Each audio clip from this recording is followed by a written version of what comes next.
The iron gate feels colder than it should on Christmas Eve. I stand here in the freezing rain, my fingers wrapped around the bars like a child pressing her face against a candy store window. Except I'm not looking at something sweet. I'm looking at the place that was supposed to be home, watching the warm golden light spill from every window of the Greenwich estate while my breath fogs in the December air. My hand reaches for the door handle of my Subaru. 10 years old, dented on the passenger side from that time I clipped a mailbox during a snowstorm. But I paid for it? I stammer, reaching for the metal. Every payment. For 5 years. Preston's hand shoots through the bars and snatches the keys before I can close my fingers around them. Paid through the corporate leasing structure using pre-tax bonuses.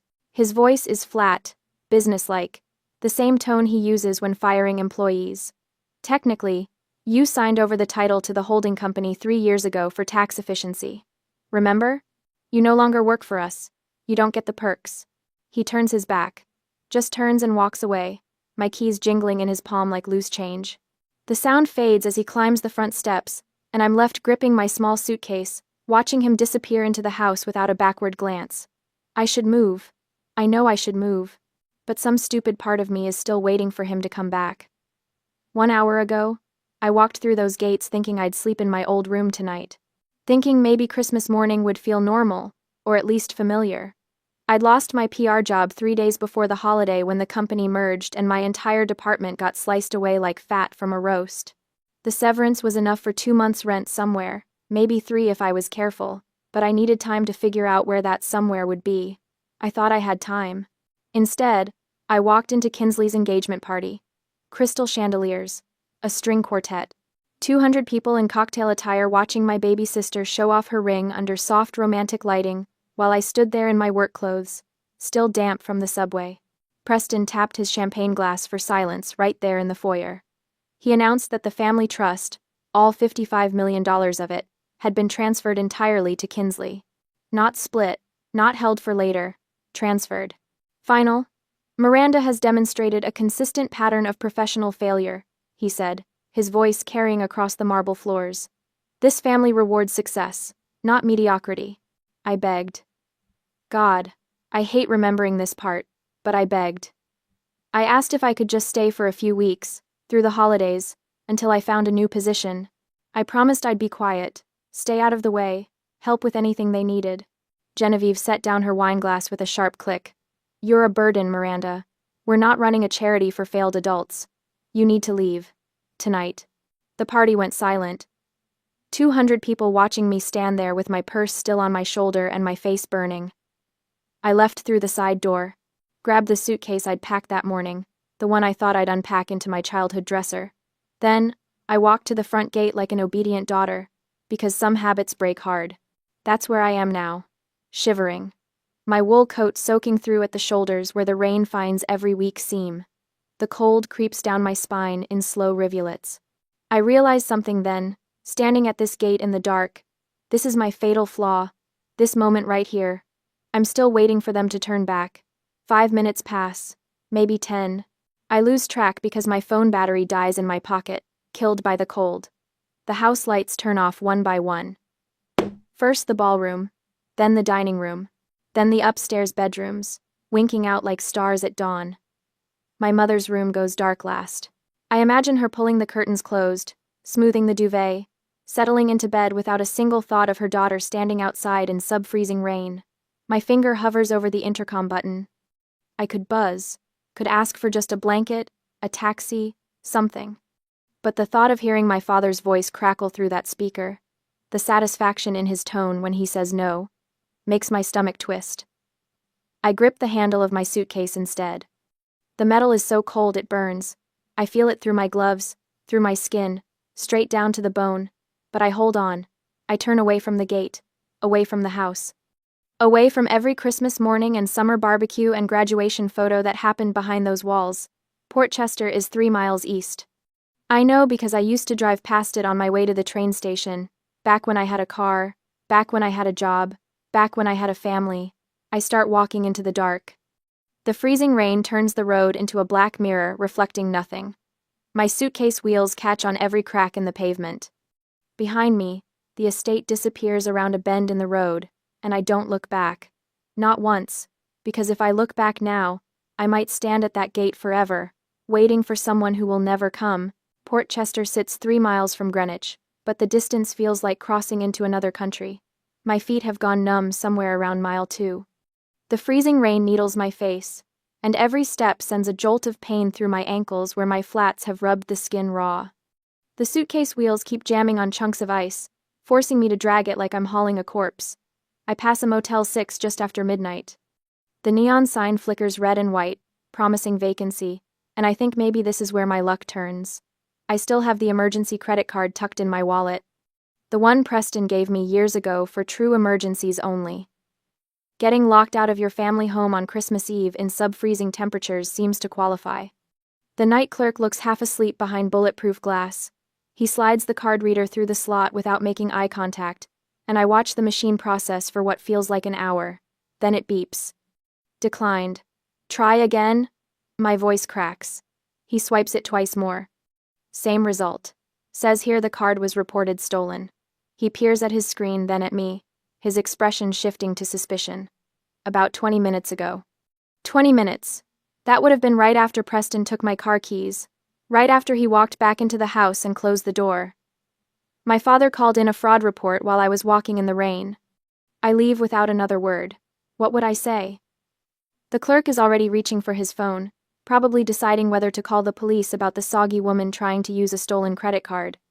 The bus stop on the edge of town offers the only shelter I can find. 3 walls of scratched plexiglass and a metal bench. I collapse onto it and feel the cold seep through my wet coat into my bones. My teeth chatter so hard I taste blood where I've bitten my cheek. That's when I hear the whimpering. A dog, maybe 40 pounds, tied to the post with a length of frayed rope. Its fur is matted and soaked through, and it's shaking worse than I am. Someone abandoned it here, just tied it up and left, the same way my family left me at the gate. I dig through my purse and find half a stale sandwich from 2 days ago. Turkey and Swiss on wheat bread, wrapped in wax paper. I crouch down and break off pieces, holding them out. The dog takes them gently, its tail giving a single grateful thump against the concrete. We match, I whisper. Both of us thrown away on Christmas Eve. I share the entire sandwich, bite for bite. The dog presses against my leg when we finish, and I wrap my arm around it, stealing what little warmth we can give each other. That's when I notice the woman. She's sitting at the far end of the bench, tucked into the shadows. I didn't see her before, but now I can make out her shape. Elderly, maybe 70, wearing a thin house dress and wet bedroom slippers that have no business being outside. Her gray hair hangs in strings around her face. Cold night, she says. Her voice rattles like loose change in a tin can. The worst. I pull my coat tighter, but it's useless. The wool is completely soaked. Nice coat. She's shivering violently. Warm? It was warm. 3 hours ago, it was warm.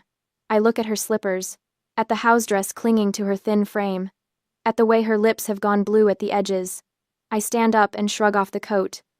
It's the only thing of value I have left, the only barrier between me and hypothermia.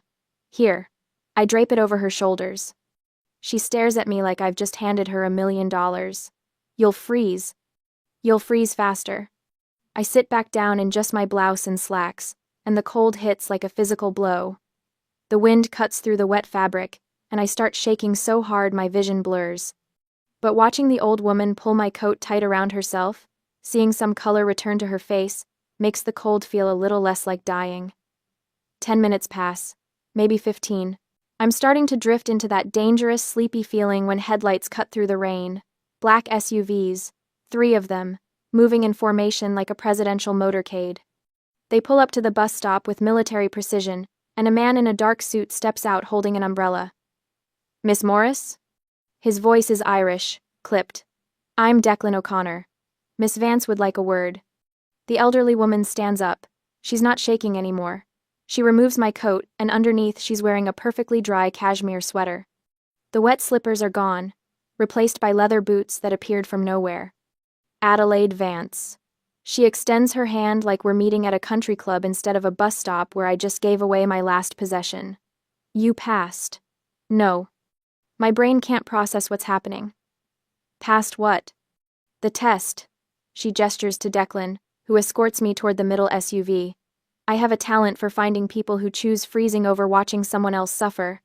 She pauses at the door of the SUV, glancing toward the empty road leading back to Greenwich. My security team has been tracking your father's movements all night. We knew he'd kicked you out. I wanted to see if you'd break or if you'd survive. Sitting on that bench was uncomfortable, but necessary to see your true character close up. The car's heated interior feels like stepping into heaven. Someone wraps a blanket around my shoulders, and Adelaide settles across from me, now looking every inch the billionaire she apparently is. Declan hands me a folder. Your credit report, Miss Morris. I open it with shaking hands and find my signature on a loan guarantee. $500,000 to Morris Holdings, LLC. The date is 3 days ago. I never signed this. No, Adelaide says. Your father forged it. He needed a personal guarantor for a commercial loan that was already underwater. He used you as the fall guy before he kicked you out. The words hit like individual punches, not just disinherited, criminally liable. My father didn't just abandon me. He weaponized my existence. Something shifts inside my chest, not sadness. Clarity, cold and sharp as the December wind. You're not just homeless, Adelaide continues. You're facing $500,000 in fraudulent debt that could follow you for decades. Preston Morris isn't mean, dear. He's a criminal who monetized his daughter. She leans forward. I'm offering you $215,000 a year to train under me. 9 months of hell. But at the end, you'll have the skills and resources to survive what he did to you. I should feel desperate, grateful, overwhelmed. Instead, I feel strategic. I need power. I need money. Not to escape what Preston did, but to weaponize it right back at him. When do I start? Adelaide smiles. Right now. The first boardroom humiliation happens in February. I'm standing at the head of a marble conference table in downtown Manhattan, presenting Adelaide's proposal for mixed-income housing in South Bronx, when a developer in a gray suit cuts me off mid-sentence. Who did you say you were again? My throat closes. 6 months ago, I could command a room. Now I'm stumbling over basic introductions, my hands shaking as I grip the presentation remote. Miranda Morris, Executive Director of... Right, the trust fund kid. He leans back in his chair, arms crossed. Adelaide, with all due respect, this is a waste of our time. Send someone who actually knows construction.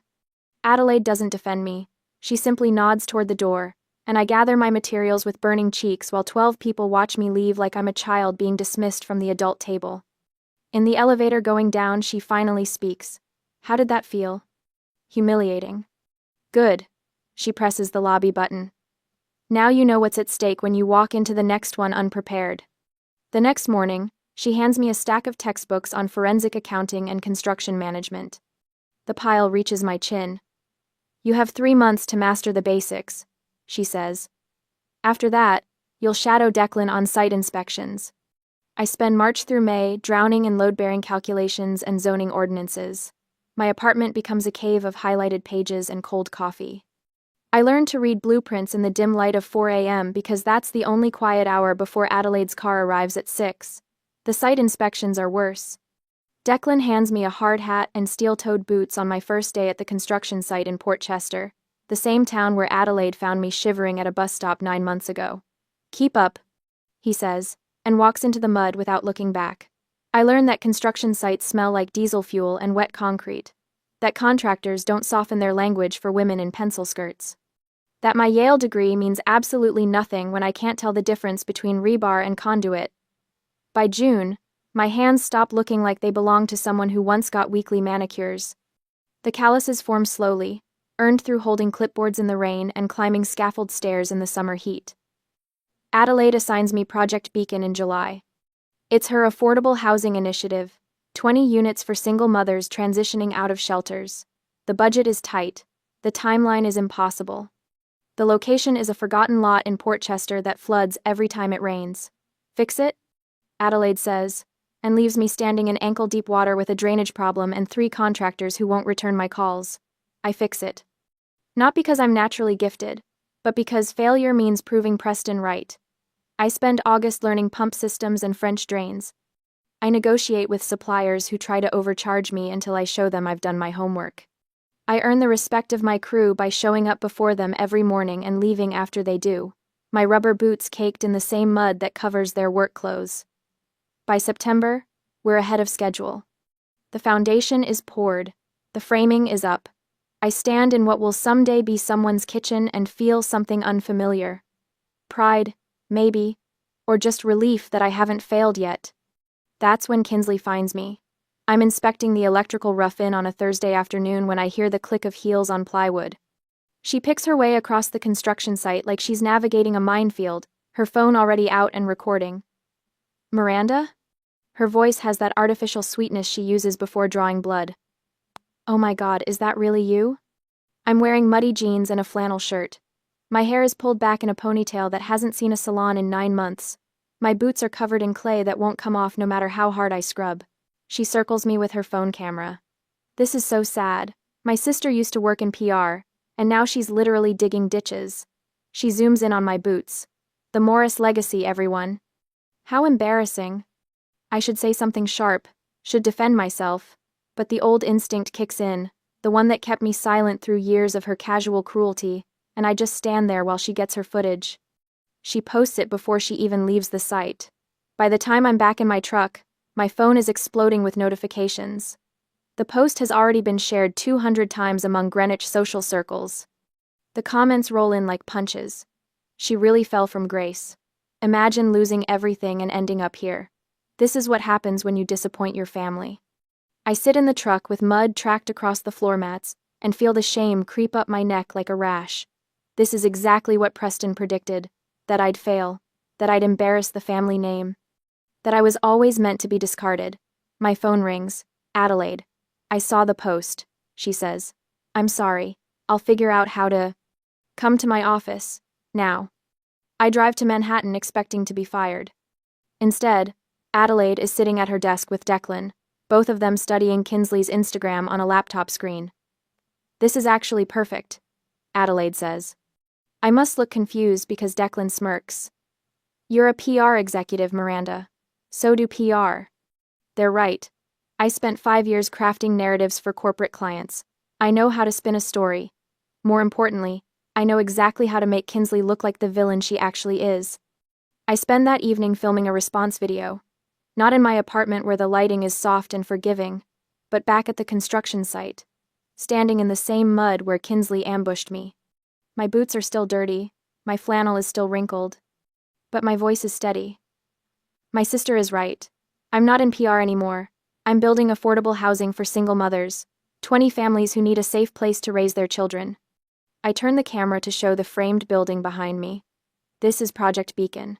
If you think helping people is embarrassing, then yes, I'm deeply embarrassed. But if you think building something that matters is worth your time, we're accepting donations. I posted at 11 p.m. By morning, the tide has turned completely. The comments flood in, but they're different now. People are calling Kinsley elitist, shallow, out of touch. Someone creates a side-by-side comparison of her designer handbag collection and my mud-covered boots with the caption, "Guess which Morris sister is actually working?" The donation page for Project Beacon crashes from traffic. We raise $40,000 in 3 days. Adelaide finds me on site the following Monday. You see it now, don't you? See what? That her opinion has no power unless you give it power. She's right. For the first time since that Christmas Eve, I realize I'm not waiting for my family's approval anymore. I have Adelaide. I have Declan. I have a crew of contractors who respect me because I earned it, not because my last name used to mean something. I have 20 future tenants whose children will grow up in homes I helped build. Kinsley's post was supposed to destroy me. Instead, it just proved how far I've already come. I'm finishing my site inspection that afternoon when Declan pulls me aside near the construction trailer. His expression is dark. We need to talk about your father. He hands me his tablet. On the screen is a security photo from a Manhattan restaurant, grainy but clear enough. Preston sitting across from a man in an expensive suit, Julian Thorne. I recognize him from the financial news, though his company has a dozen different names depending on which article you read. Quantum Energy Tech is the current one. Thorne's fund is under federal investigation, Declan says quietly. Your father is trying to clear his debts with a miracle investment. I look at the photo again. Preston is leaning forward, Eager. Desperate. The same expression he had when he snatched my keys through the gate, like he's entitled to take whatever he needs to save himself. I hand the tablet back to Declan, and something cold settles in my chest. Not anger, not even satisfaction, just clarity. How long until it collapses? I ask. 6 months, maybe less. I nod slowly, watching the construction crew pack up their tools as the sun sets behind the buildings. Then we have time to prepare. Declan studies my face. You're not going to warn him. It's not a question. No, I say. I'm going to watch. That day at Adelaide's office, Declan slides the manila folder across Adelaide's mahogany desk like he's dealing cards at a poker table. The motion is smooth, practiced. I've learned to read his tells over the past months. When he moves like that, slow and deliberate, he's found something that makes him furious. Quantum energy tech, he says. Your father's been meeting with Julian Thorne twice a week for the past month. I flip open the folder. Investment prospectus. Glossy photos of solar panels that probably exist nowhere except in a graphic designer's computer. Projected returns that would make Bernie Madoff blush. It's a Ponzi scheme, Adelaide says from her chair by the window. She doesn't phrase it as a question. FBI's been building a case for 8 months. Declan taps a page near the bottom. They're waiting for Thorne to collect enough deposits to make the charges stick.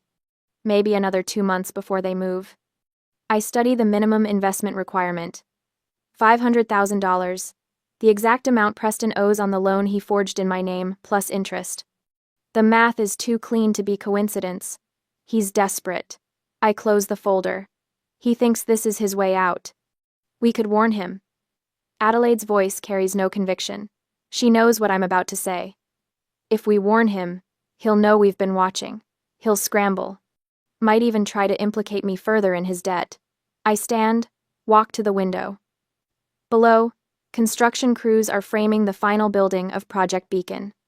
Drywall going up on affordable housing that will actually help people instead of lining some con artist's pockets. We need him to commit fully. So we do nothing? Declan sounds skeptical. We create the conditions for him to destroy himself. I turn back to face them. He just needs the right push. The lawsuit arrives 3 days later. I'm reviewing permit applications when my phone buzzes. A process server caught me leaving the construction site, handed me the papers with an apologetic shrug. I read them standing in the parking lot while cement dust settles on my boots. Morris Holdings, LLC v. Miranda Morris, violation of non-disclosure agreement. Damages sought, $100,000. The NDA in question is from 6 years ago, a boilerplate document I signed when Preston made me a junior analyst at his company. I'd organized files and made coffee for 18 months before he decided I wasn't executive material, and shuffled me into a different career path. The agreement was standard legal protection, nothing sensitive, nothing I'd ever had reason to violate. This lawsuit is harassment. Pure spite, wrapped in legal letterhead. But it's also something else. I read between the lines, calculate the timing. Preston needs liquid cash for Thorne's scheme. The mansion is leveraged to the foundation, and banks won't touch him after the forged loan scandal nearly went public.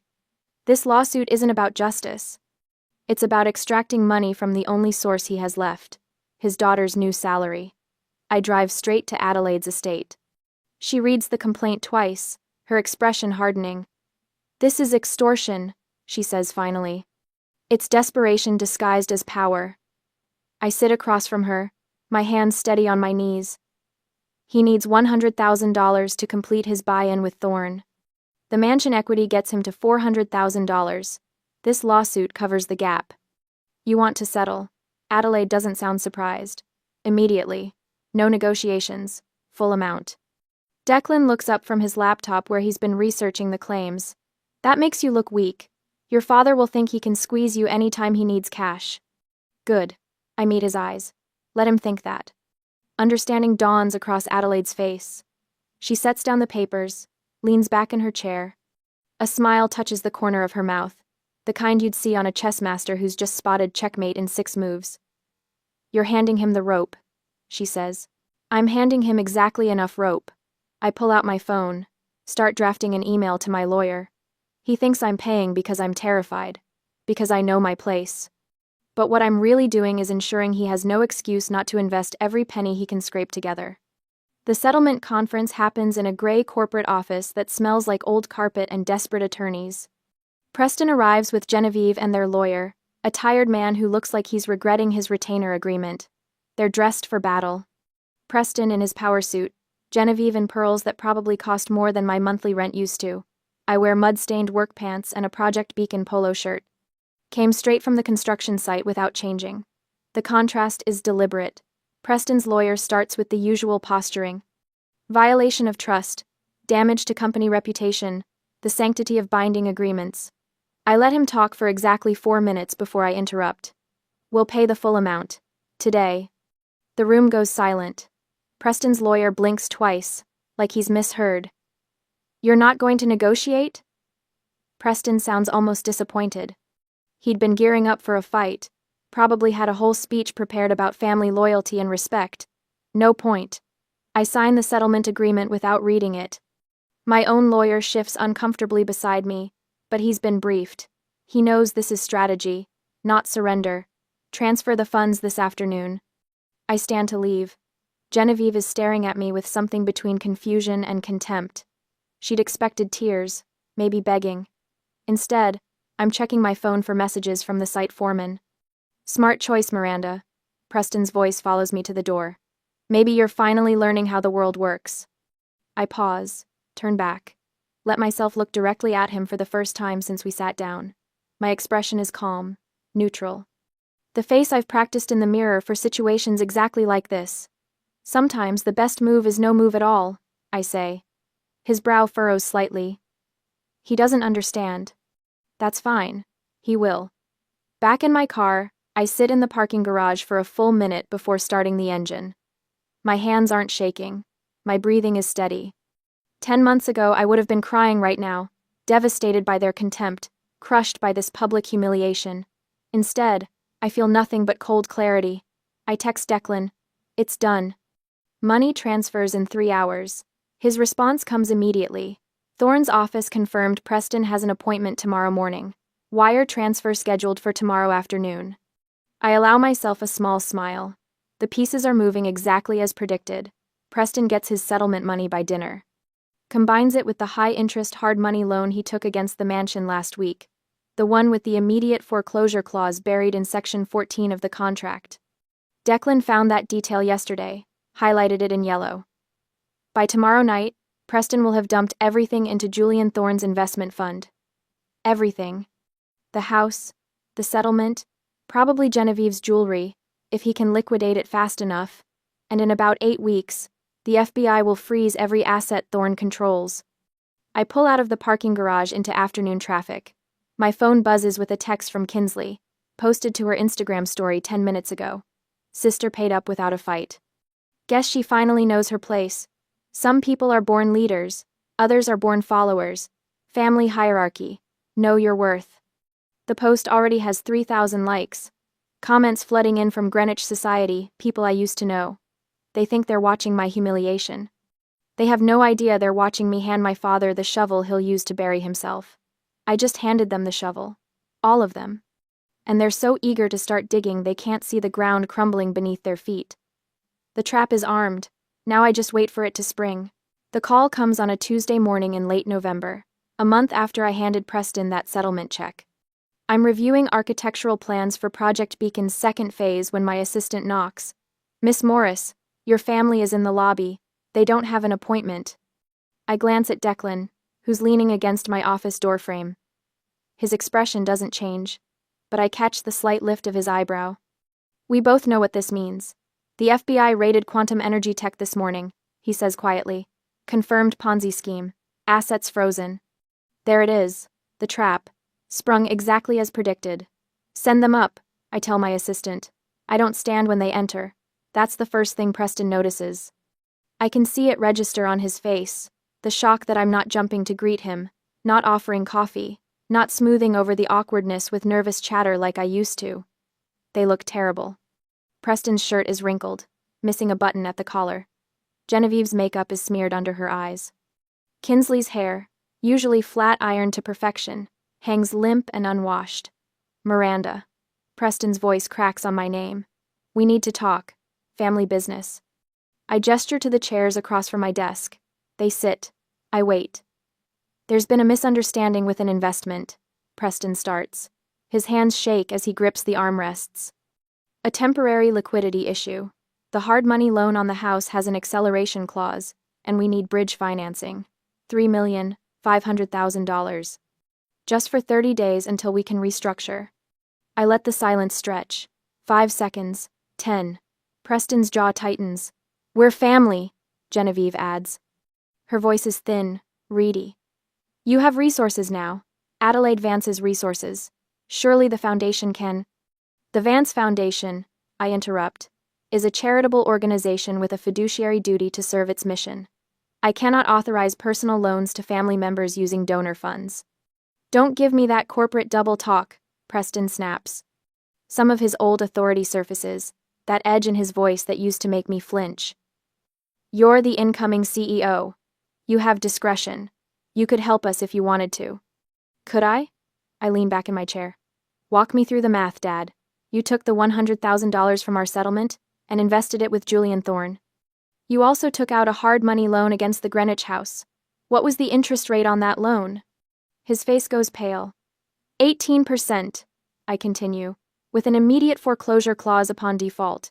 You put everything into quantum energy tech. And now the FBI has frozen those assets because Thorne was running a Ponzi scheme.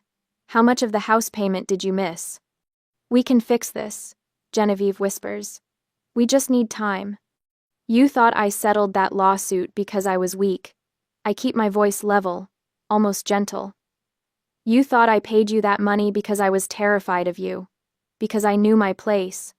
Kinsley's head snaps up. You did know your place. You paid up like... I gave you exactly enough rope to hang yourselves. The words come out flat, factual. I knew you needed liquid cash for Thorne's scheme. The minimum buy-in was $100,000. You'd already leveraged everything else. I didn't push you off the cliff, Dad. I just stepped out of the way while you ran toward it. Preston surges to his feet. You set us up. You knew it was a scam. I suspected it was a scam. You're the one who did zero due diligence. You're the one who signed mortgage documents with predatory terms. You made every choice here. This is extortion, Preston shouts. You manipulated us into... Into what? Making a bad investment? Taking out a risky loan? I didn't forge your signature on anything. The last word lands with weight. We both know what I'm referencing. I didn't commit fraud. I just gave you money and watched you destroy yourselves with it. Genevieve is crying now, mascara streaming down her cheeks. Please. We'll lose everything. The house is all we have. You have each other, I say. Isn't that what you told me? Family helps family? Kinsley pulls out her phone, hands trembling. Her eyes are darting around the room, manic. She looks like a trapped animal trying to find a way out, thinking if she can just control the narrative before the FBI press release hits the evening news, she can save herself. I'm going live right now. She threatens, her thumb hovering over the app. I'm telling everyone what you're doing. Everyone will know you let your own family become homeless. Go ahead. I nod toward her phone. She fumbles with the screen, props it against a stack of files. The red light blinks on. Hey guys. So I'm here in my sister's office. Kinsley starts, her voice shaking. She's the new CEO of this huge foundation, and she's refusing to help our family even though we're about to lose our house.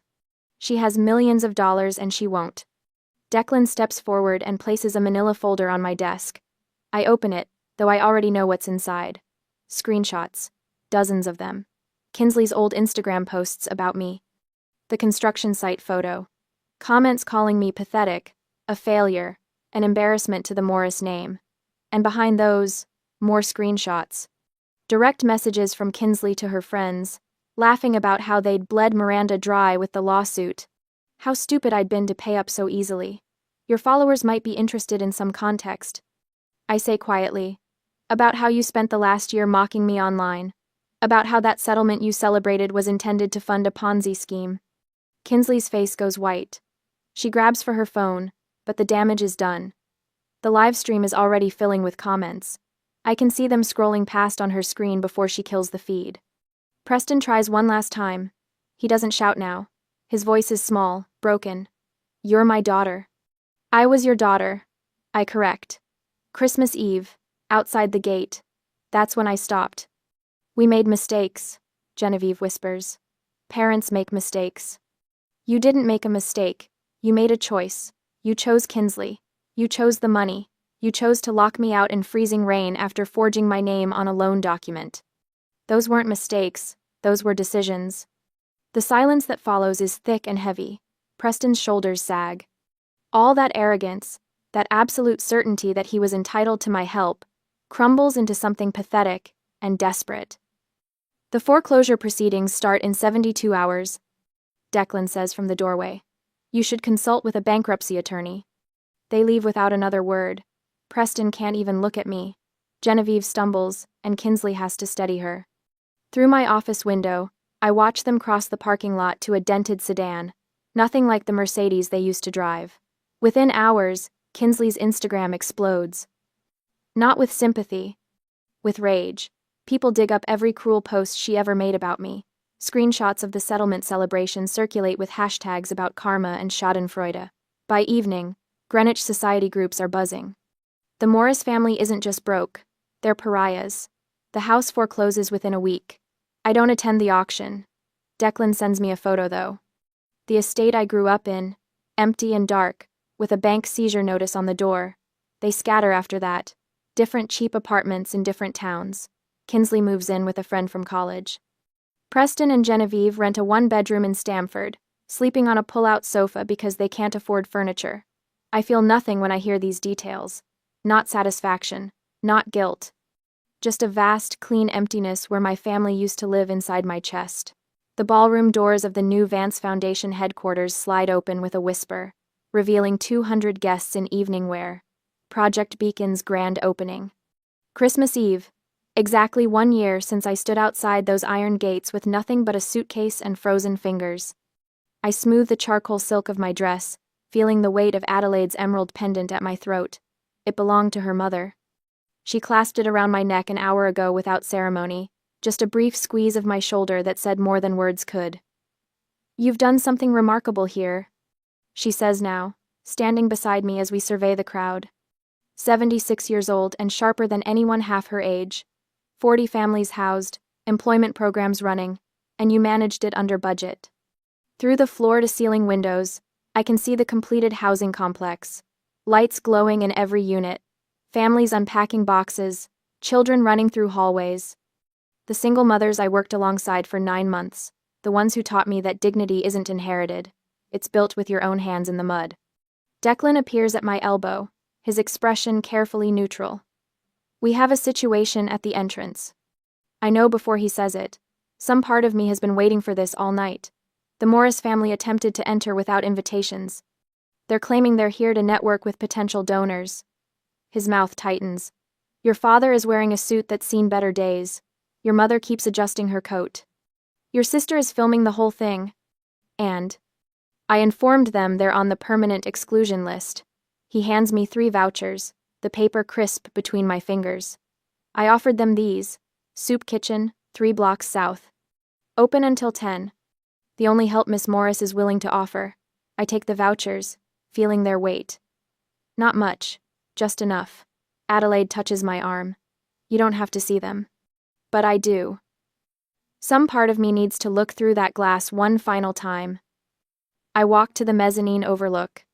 The floor-to-ceiling glass wall offers a perfect, silent view of the circular drive below, separating the warmth of the gala from the freezing night outside.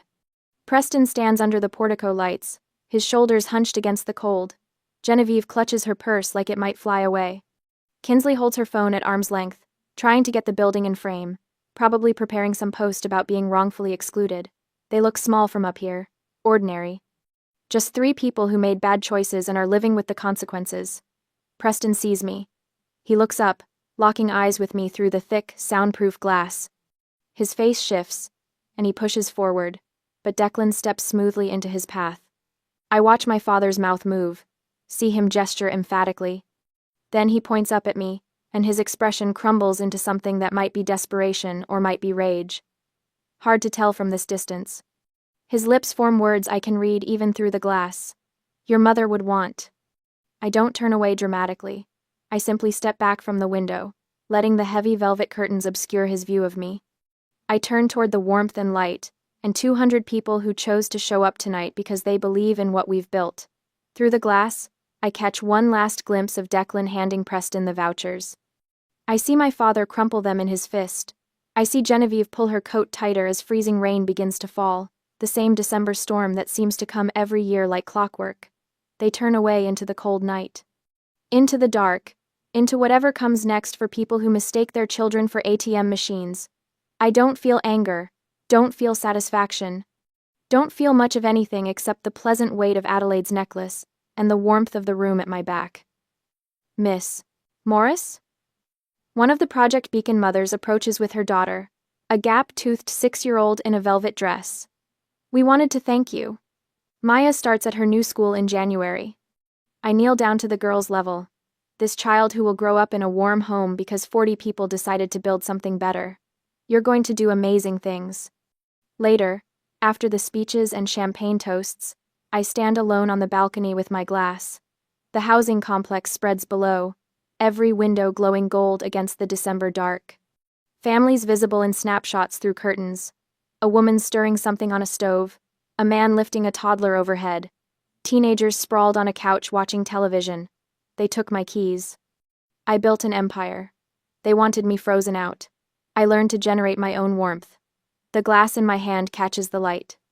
I raise it toward the complex, toward Adelaide inside discussing expansion plans, toward every single person who showed up tonight. Toward myself, standing here on solid ground I built with my own bleeding hands.